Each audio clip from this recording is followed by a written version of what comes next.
So before this video gets started, I wanted to tell you all about Retireable, which is our video sponsor and an awesome new company that is helping you retire. So you can sign up for Retireable with the link in the description and get a free consultation. They help make the retirement process super easy, and they actually pair you up with a retirement expert to walk you through the whole process. So now retiring is way easier than ever before. So use the link below and get a free consultation. And now let's get started with the video. Let's move on to the next topic. This is how to hack. So that one was how to hack destination filters for Lyft. This one is how to hack destination filters with Uber. Okay? So you want to read this one? Yeah. How rideshare drivers are maximizing their earnings using destination filters.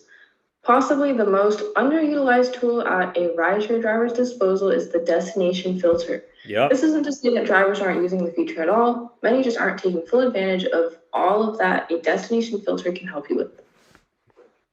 The Gridwise team has been hanging out at airports in Chicago, Pittsburgh, and DC over the last few weeks, so drivers have been schooling me on how they are using destination filters to maximize their earnings. Yeah, this company, by the way, guys, we have a link below to Gridwise. When you sign up for Gridwise, they have mileage tracking. They help drivers make more money. They actually went to the airport just to talk with drivers to learn their tricks. I feel like that's really cool of them to do. Yeah. Like they just, yeah. So sign up for Gridwise with their link below. It's a free app you can get. So how does this work?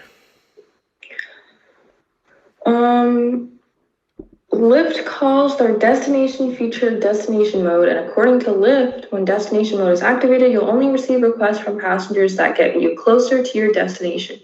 You may not always be closer in terms of miles, but you will be closer to your destination in terms of travel time to your destination. What Lyft appears to do is map what route you would be using to go to your destination and gives you rides that take you along that route. This means that sometimes you get a passenger that moves you slightly away from your destination if the route that you would otherwise take to that destination calls for that. Yeah. This is an important distinction to keep in mind. For sure. So again, when you're doing Lyft destination, when you're doing Uber destination, you want to make sure you are taking destination filters to busy areas and airports. You want to read this one? I only get 2 per day with Uber and 5 or 6 per day with Lyft. Yeah, that's why. What is that? What? Oh, it was super loud. Whatever you just did. Oh. So that's why you want to make sure you're doing both apps, right? Yeah. Okay, you want to read this one? Yeah. Uber's destination filters work similarly to Lyft, except it is less tied to the route you would take to get to that destination. Meaning, Uber tries its best to get you to the area, unlike Lyft, which tries its best to get you on your route. I suspect this is because Uber tends to have more volume, and you're more likely to find a rider headed towards your location. Uber gives you 2 destination filters per day. So they're basically saying Uber's destination filters are better than Lyft? Yeah. So the way to hack it, guys. What? Oh, I was just going to say Uber's is better, but Lyft gives you more. Yeah.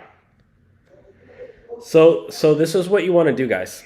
We talked about this before, but with airports, when you go to the airport, typically you have to wait in something that they call the airport lot, where you go and you're put in a queue, and there might be 100 other drivers there that are in this queue, and you got to wait for a passenger to fly in and order a ride, and you get, no, now you're number 99, now you're number 98.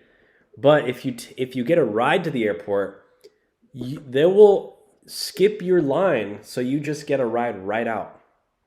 So the way to do this is take a destination mode ride. So you get a ride right in, set your destination filter to the airport. Just do it while you're doing normal rides. And then sooner or later, you're get a ride to the airport and you can skip that line. Yeah. And another hack, a pro hack, guys, is let's say you're doing both Uber and Lyft at the same time. Be doing a ride with Uber, but let's say you're on Lyft destination mode. Lyft is only going to give you a ride if you're if it goes straight to that area, right? So let's say you're on Uber, you're actually giving rides for Uber, but you're on Lyft online, just destination mode only. You can get a ride to the airport on Lyft, while you're doing Uber rides. So as soon as you get a ride with Lyft, make sure it's not a super long Uber ride, because then you could be way out of the way. But let's say it's a 5-minute ride, you finish that up, then go do an airport ride with Lyft. This is how you're getting flooding in. These are the tips that it's a little bit more risky, but these are the strategies that people who make $2,000 a week use. So just make sure you're prepared for the risk. This is not rideshare advice. This is pure entertainment purposes only. Okay. Do not use this strategy. Okay. And again, big shout out to Retireable. Thank you so much for giving my audience, you guys, a really easy way to retire, simple and easy, and you can get a free consultation with a retirement expert with Retireable. So use my link below to sign up for Retireable. God bless. Talk to you soon.